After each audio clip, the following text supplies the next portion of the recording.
આજે વરસાદનું મસ્ત વાતાવરણ હતું તે મેં આયુષને પૂછ્યું આજે શું બનાવું. તે આયુષ કે ભજીયા બનાવો. પછી હું ફ્રીજ ખોલી જોયું, ભજીયા, કોથમરી, મરચાં અને પાલક લઈ લીધો અને બટેટા અને ડુંગળી લઈને હું સુધારવા બેસી ગઈ. પહેલાં મેથી, કોથમરી અને મરચાં સુધારી લીધા, પછી પાલક સુધારી લીધો. પાલકને થોડીક વાર લાગે અને પછી મેં ડુંગળી અને બટેટા લઈ લીધા અને ડુંગળીના ફોતરા ઉખેડી અને પછી મેં ડુંગળી ઝીણી ઝીણી સુધારી લીધી.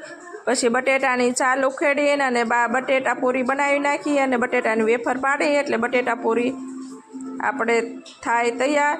અને એક બાજુ મેં તેલ મૂકી દીધું અને તેલમાં બધા જ સુધારેલા મસાલા નાખી દીધા, મરચાં, કોથમરી, પાલક અને પછી એમાં નાખી દીધું મીઠું નાખીને ધાણા જીરું નાખી દીધું. ધાણા જીરું નાખીને આપણે આખું જીરું નાખી દીધું. આખું જીરું નાખીને વઘાણી નાખી દીધી અને વઘાણી નાખીને આપણે લીંબુનો રસ નાખી દીધો. લીંબુનો રસ નાખી પછી મોરસ નાખી દીધી. મોરસ નાખીને આપણે ચણાનો મિશ્રણ બધા મસાલા મિશ્રણ કરીને અને ચણાનો લોટ ચાળી લીધો અને ચણાનો લોટ ચાળીને આપણે ધીમે ધીમે પાણી એડ કરતાં આપણે બેટર થઈ ગયું ભજીયાનું સરસ મજાનું તૈયાર. અને બધી આંગળીઓની વડે આપણે કુંભળિયા ભજીયા થઈ ગયા તૈયાર.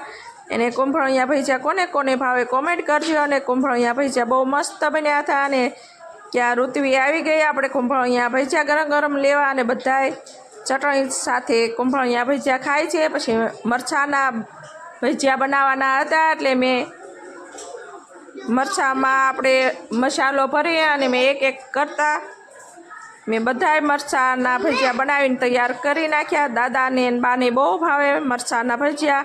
પછી કેળાના ભજીયા બનાવવાના હતા. કેળા સુધારી ચકડા પાડી અને ધીમે ધીમે મેં કેળાના ભજીયા તૈયાર કરી નાખ્યા. અને કેળાના ભજીયા તૈયાર થઈ ગયા. ત્યાં આયુષ આવી ગયો કેમ કે કેળાના ભજીયા ગયા હોય ને મસ્ત બન્યા હતા. અને મેં બટેટા પૂરીનું બેટર તૈયાર કરી પછી એક એક બટેટાની પૂરી આપણે તળી લીધી.